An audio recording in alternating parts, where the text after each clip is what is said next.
Hello students, आज start करते हैं ट्रांसपोर्टेशन इन प्लांट्स। ठीक है, ट्रांसपोर्टेशन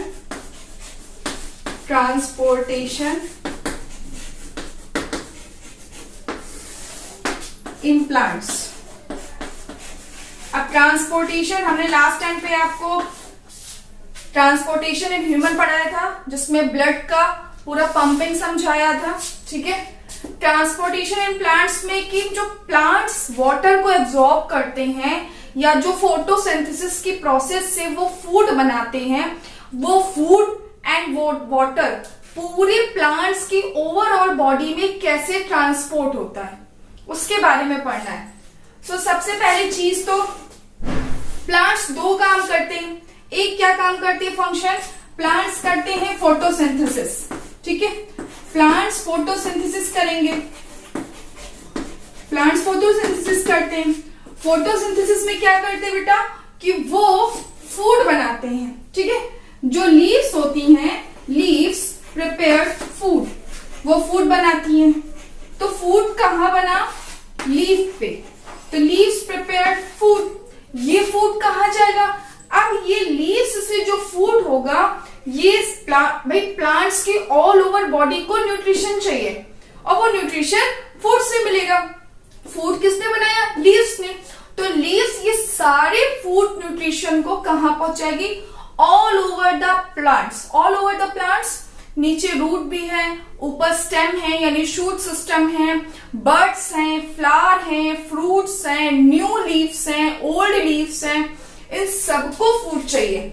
तो ये पूरे फूड को ट्रांसपोर्ट करती हैं। ठीक, जब ये फूड को ट्रांसपोर्ट करती है तो इनके पास एक स्पेशल टिश्यूज होते हैं, सिर्फ और सिर्फ वो फूड को ही ट्रांसपोर्ट करते हैं, और उस टिश्यू का नाम है फ्लोएम।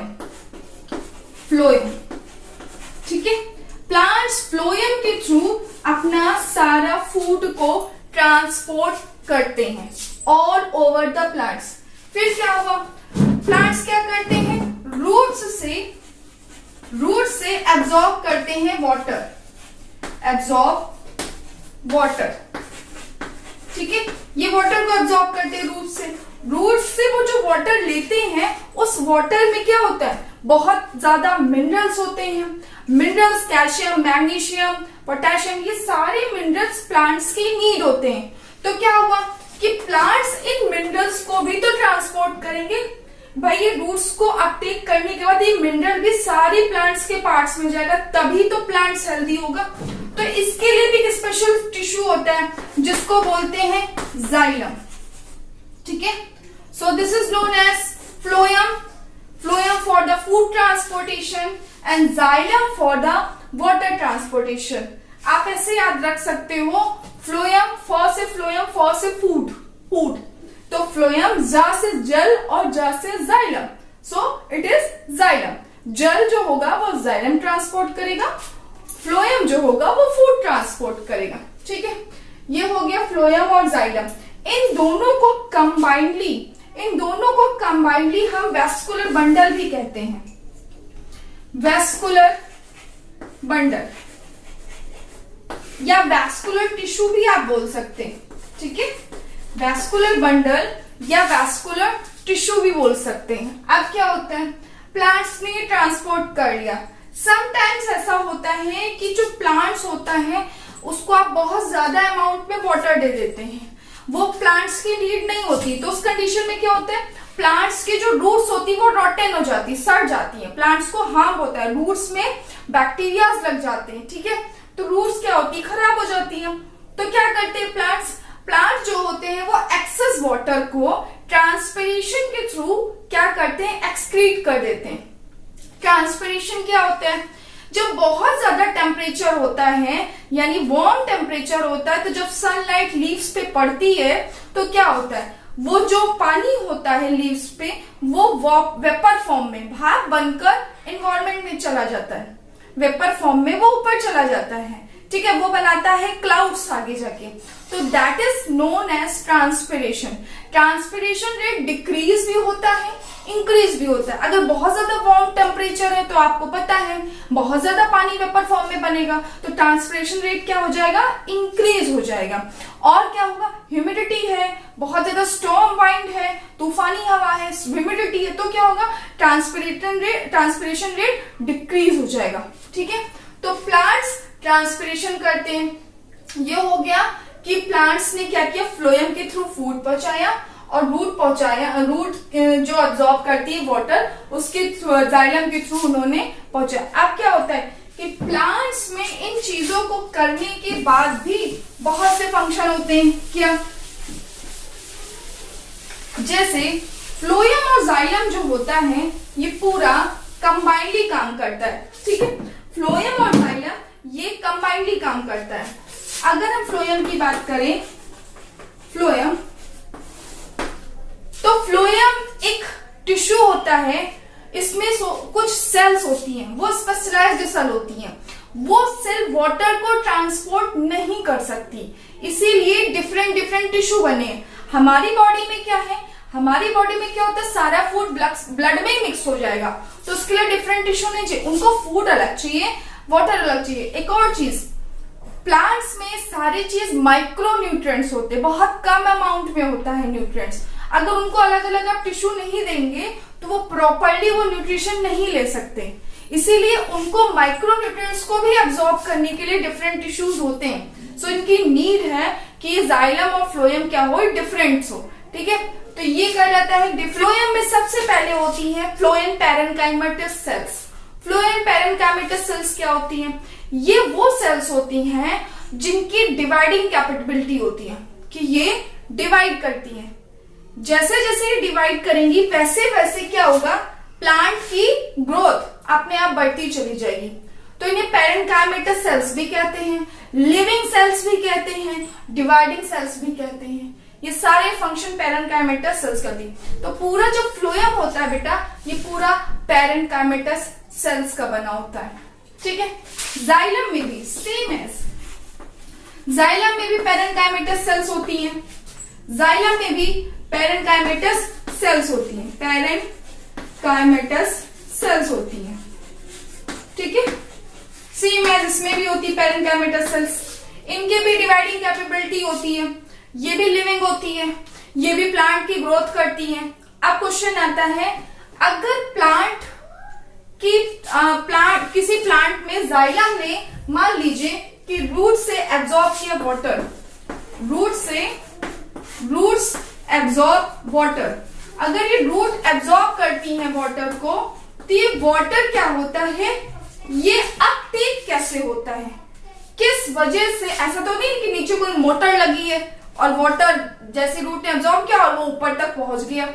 तो रूट से ये वाटर बिल्कुल अपेक्स यानी बिल्कुल प्लांट के टिप तक कैसे पहुंच के जाता है। तो ये वे क्रिएट करती, जो वाटर आता है ना, वो क्रिएट करता है रूट प्रेशर।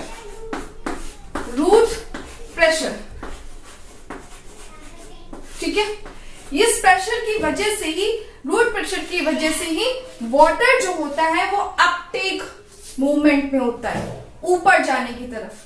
ठीक है, तो ये वाटर मूवमेंट रूट प्रेशर की वजह से होता है, जिससे जाइलम इजीली रूट को एब्जॉर्ब करके टिप ऑफ द प्लांट पहुंचाता है। फ्लोएम में ऐसा कोई भी प्रेशर नहीं होता है, क्योंकि फ्लोएम लीव्स पे फूड बना रहे हैं और वो उस फूड को डिफरेंट पार्ट्स पे दे रहे हैं। फ्लोएम जब लीव्स पे फूड बनाते हैं, उसको डिफरेंट पार्ट पे डिस्ट्रीब्यूट करते हैं, that is known as translocation, उसको कहते हैं ट्रांसलोकेशन। ठीक है, so this is about all xylem and phloem. आपकी एनसीईआरटी में जाइलम फ्लोएम के पार्ट्स के बारे में नहीं दिया है, जो पैरेन्काइमेटस होता है, सीव ट्यूब्स होता है, वेसल्स होता है, सो आप इनको मत पढ़िए। ठीक है, एक है वो है एक्सक्रीशन।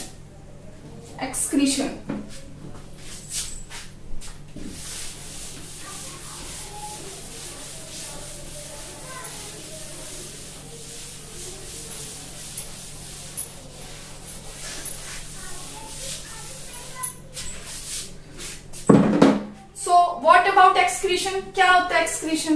एक्सक्रीशन मतलब है तो जो भी हमने फूड लिया उसको हमारी बॉडी में जितने एसेंशियल एलिमेंट्स थे वो एब्जॉर्ब हो गए, और फूड का जो वेस्टेज होता है वो बॉडी से निकलेगा। ठीक है, तो दैट इज एक्सक्रीशन। वेस्ट को रिलीज करना, वेस्ट रिलीजमेंट। अब देखिए, आपको स्वेटिंग भी होती है तो स्वेट भी एक एक्सक्रीशन है। स्वेट में वेस्ट होता है बेटा, सॉल्ट होते हैं, अमाइनो एसिड्स होते हैं, नाइट्रोजनस वेस्ट होते हैं, वो भी स्वेटिंग करता है। आप यूरिन निकालते हो, this is also a waste. Excreta निकालते हो, human excreta, this is also a waste. तो हमारे बॉडी से वेस्ट का निकलना भी इसेंशियल होता है। हमें जो ह्यूमन बॉडी में वेस्ट के लिए जो प्रॉपर फंक्शनिंग दी है जिस ऑर्गन ने, उसका नाम है किडनी। सो किडनी क्या होता है, प्रॉपर फंक्शन करता है वेस्ट रिमूवल का। किडनी प्रॉपर फंक्शन करता है वेस्ट रिमूवल का। किडनी क्या होती है, किडनी का शेप कैसा होता है, तो किडनी एक राजमा बीन शेप की होती है, राजमा बीन शेप की होती है, और अ पेयर ऑफ किडनी आप में पाई जाती है। पूरा 2 किडनी पाई जाती है, जिसे बोलते हैं पेयर ऑफ किडनी पाई जाती है। किडनी के अंदर क्या होते हैं, किडनी के अंदर बहुत छोटी छोटी यूनिट्स होती हैं जिन्हें बोलते हैं नेफ्रॉन। सो नेफ्रॉन होते हैं, और ये नेफ्रॉन कम से कम मिलियंस ऑफ नेफ्रॉन्स होते हैं, मिलियंस ऑफ नेफ्रॉन होते हैं जो एक तरह से 2 काम करते हैं। ये स्ट्रक्चरल यूनिट भी होती है, स्ट्रक्चरल और फंक्शनल यूनिट भी होती है। ठीक है, ये स्ट्रक्चरल और फंक्शनल दोनों होती है।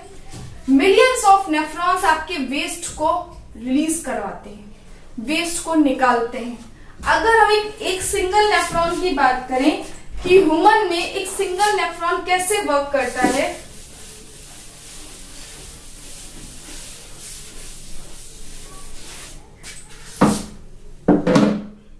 तो देखिए ह्यूमन में एक सिंगल नेफ्रॉन वर्क करने का तरीका मैं आपको डायग्राम के थ्रू बताती हूं।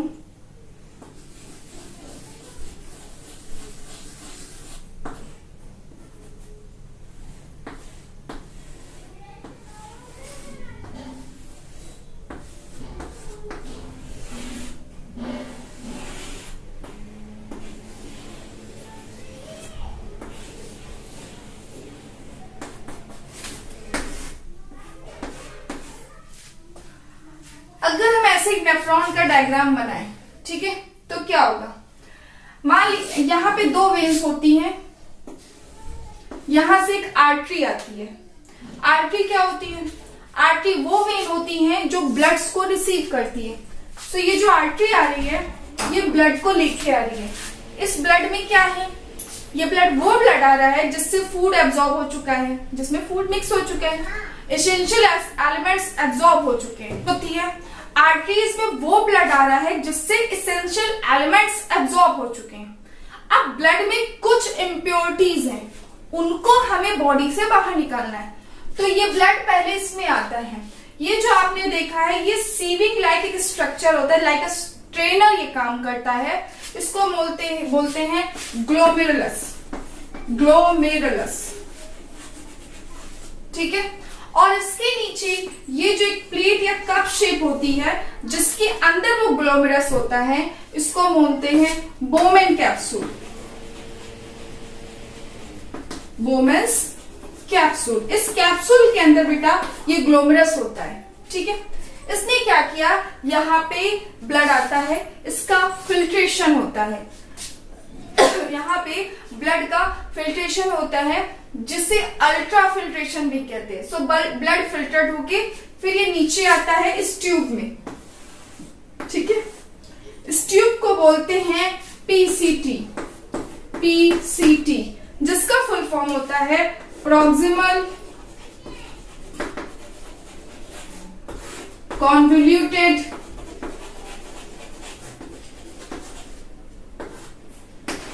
Tubule, proximal convoluted tubule. उसके बाद ये जो पीसीटी डक्ट होती है ये फिर ये टर्न हो जाती है, ठीक है। इस टर्निंग को बोलते हैं हेनलेज लूप, हेनलेज लूप। उसके बाद ये डक्ट फिर आती है, टर्न होने के बाद इसको बोलते हैं डीसीटी, डीसीटी जिसका फुल फॉर्म है डिस्टल कॉन्वोल्यूटेड ट्यूब्यूल, ठीक है, ये डीसीटी। और ये क्या होती है, this is collecting duct, collecting duct, ठीक है। This is all about nephron. अब हम आपको नेफ्रॉन समझाते हैं ये वर्क कैसे करता है। सबसे पहले आर्टरीज के थ्रू ब्लड आता है, ब्लड ग्लोमरस में जाता है, ग्लोमरस में ये फिल्ट्रेशन करता है, यानी कि ये फिल्टर करता है ब्लड को, वेस्टेज को निकालता है, ठीक है। और जब ये वेस्ट को निकाल लेता है तो जो मतलब वेस्ट को निकालने के बाद जो प्योर ब्लड होता है वो यहाँ पे एक वेन लगी होती है, वेन, उस वेन के थ्रू वापस बॉडी में चला जाता है। ये यहां से ऐसे करके ये वेन के थ्रू चला जाएगा। बाकी जो वेस्ट होगा, जो ये सीविंग करेगा, वेस्ट यहाँ पे जो सीविंग करेगा वो नीचे आ जाएगा, ठीक है। ये वेस्ट बोमेन से होते हुए नीचे आता है, नीचे होने के बाद यहाँ पीसीटी आती है, पीसीटी डक्ट, ये यहाँ से पास आउट होके हेनले लूप में जाता है। हेनले लूप तक ये आने के बाद रीअब्जॉर्प्शन कर लेता है। रीअब्जॉर्प्शन मतलब कि ऐसा ना हो कि ब्लड के साथ कुछ इसेंशियल चीजें थी वो भी बॉडी से बाहर निकल रही हो, ठीक है। तो हेनले लूप तक यहां तक आता है और फिर से ये टर्निंग कर लेता है ब्लड, और फिर से फिल्ट्रेशन होता है कि कोई ऐसी चीज तो ना हो कि फिर से ऐसा एसेंशियल चीजें जो बॉडी से बाहर निकल रही, जो बॉडी की नीड हो, ठीक है। सो ये बाहर आता है, बाहर आने के बाद फिर से यहाँ पे आएगा, हेनले लूप से ये डीसीटी में जाता है, which is known as distal convoluted tubule, और उसके बाद ये कलेक्टिंग डक्ट है। जहां पे कलेक्टिंग डक्ट का मतलब हो गया जहां पे ऑल टोटल जो वेस्ट होता है वो यहाँ पे कलेक्ट होता है। ये कलेक्टिंग डक्ट यूरिनरी ब्लैडर से अटैच होती है। यूरिनरी ब्लैडर वो बैग है जिसपे यूरिन स्टोर होता है, जिसमें यूरिन स्टोर होता है। यूरिनरी ब्लैडर वो बैग होता है, तो वहां पे ये यूरिन स्टोर होता है। और जब आपको अकॉर्डिंग टू आपके नर्वस सिस्टम के थ्रू कि जब आपको यूरिन लगती है तब आप रिलैक्स होने जाते हैं। तो this is total about urine formation, कि यूरिन यहां से बन के लास्ट में कलेक्टिंग डक्ट में जाता है, और कलेक्टिंग डक्ट से बेटा जाता है। अगर हम यहाँ फंक्शन इसका बनाना चाहे तो ये होता है कैसे, यूरिनरी ब्लैडर ट्रायंगुलर शेप का, यहाँ पे यूरिनरी ब्लैडर में जाता है, यहाँ स्टोर होता है, और जब आपको यूरिन लगती है तो ये बॉडी से बाहर आ जाता है। अब क्वेश्चन ये आता है इस वेस्ट में होता क्या क्या है जो हमारी बॉडी की नीड नहीं है। तो इस वेस्ट में बेटा होता है कुछ अमाइनो एसिड्स होते हैं, यूरिया होता है जो आपके लिए बहुत हार्मफुल होता है, जिसकी वजह से ही आपके जो यूरिन है उसमें स्मेल आती है। फिनाइलएलानिन कंपाउंड होता है जो बहुत हार्मफुल होता है आपकी बॉडी में ब्लड के लिए भी, सो वो भी रिलीज होता है। नाइट्रोजनस वेस्ट, अमोनिया वगैरह जो आपकी बॉडी में चली जाती है और आपके लिए हार्मफुल होती है गैसेस, सो ये यूरिन के थ्रू पास आउट होके बाहर निकलती हैं, ठीक है। सो यूरिन में ये सारी चीजें होती हैं जो आपकी बिल्कुल भी किडनी जो होती है वो इसको रिस्टोर नहीं करती है, वो बॉडी से बाहर फेंकती है, और किडनी ही सारा प्ले रोल करती है। किडनी में मिलियंस ऑफ नेफ्रॉन्स होते हैं जो सारे पूरे ब्लड के वेस्ट को निकालने में हेल्प करते हैं, ठीक है। So this is all about nephron. ये नेफ्रॉन का स्ट्रक्चर हो गया और यूरिन फॉर्मेशन बता दिया, ठीक है। अभी इसमें कोई कंफ्यूजन हो तो आप मुझसे पूछ लीजिएगा बाय कमेंट्स, ठीक है। चलिए, ओके, थैंक यू।